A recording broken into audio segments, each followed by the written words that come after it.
In this video, I'm going to share with you how investors can start winning government contracts. My name is Melinda and I'm a government contract advisor, and I've helped my clients achieve over $4.4 billion in government contracts, and with a win rate of 74%, where the industry average is 23%. And this video is specific for investors because I want to help you understand how you can increase your portfolio value significantly with government contracts. You're already holding on to businesses, or you've acquired businesses that have been doing business regularly, B2B or B2C. And the thing that you could do is actually incorporate government contracts into your business. Now, some of the things that you need to know is whether or not the government actually buys what you're selling. So here's a quick way to find that out in less than 5 minutes. You're going to go to this website called usaspending.gov. USA Spending, SPENDING.gov, G-O-V. And you're actually going to just type in what you do. So if your company sells auto parts, type in auto parts. You're going to company sells chiropractic services. You go ahead and type in, and what will be revealed are all the opportunities that have been contracted or advertised over the fiscal year.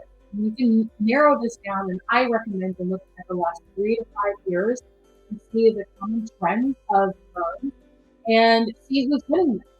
You can also look at the actual contract value and the scope of work in the specific opportunity.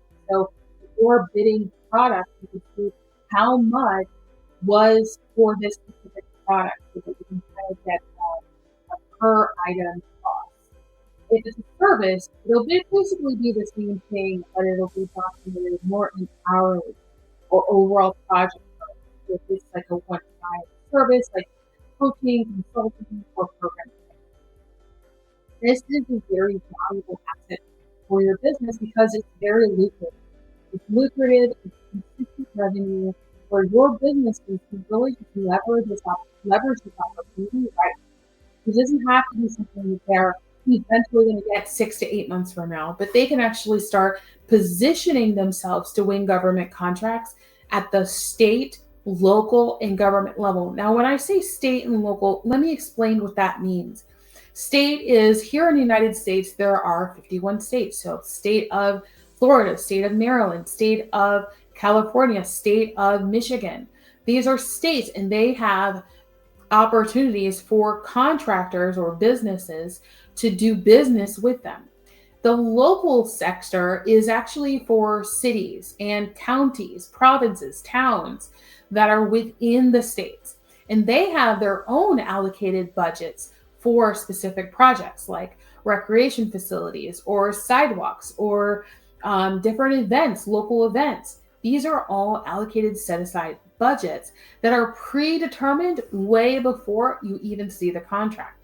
So the money is going to be spent regardless. It's going to go to a contractor anyway. So you might as well just go ahead and pick it up and get it because it's your money. It's practically just tax dollars getting recycled back into the economy.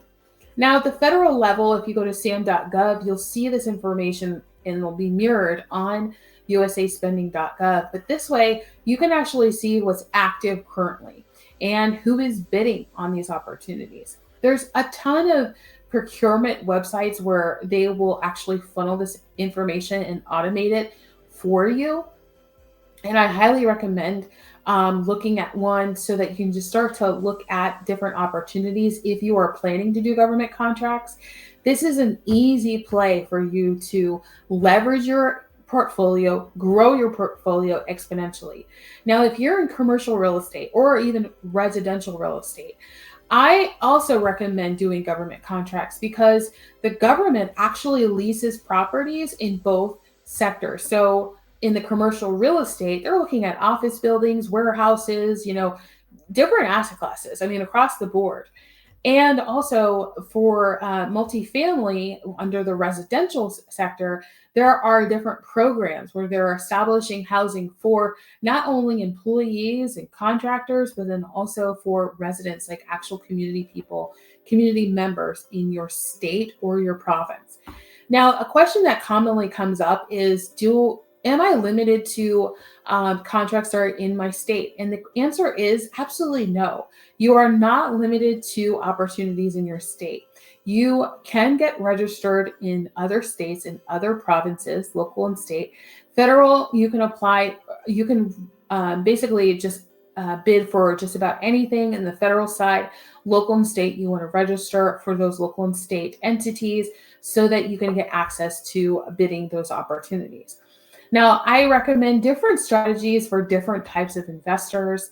You could, depending on how big your portfolio is and the types of businesses that are within it, you could do different things, whether it's GovCon stacking as a prime, or you can do a sub or a mixture of the two.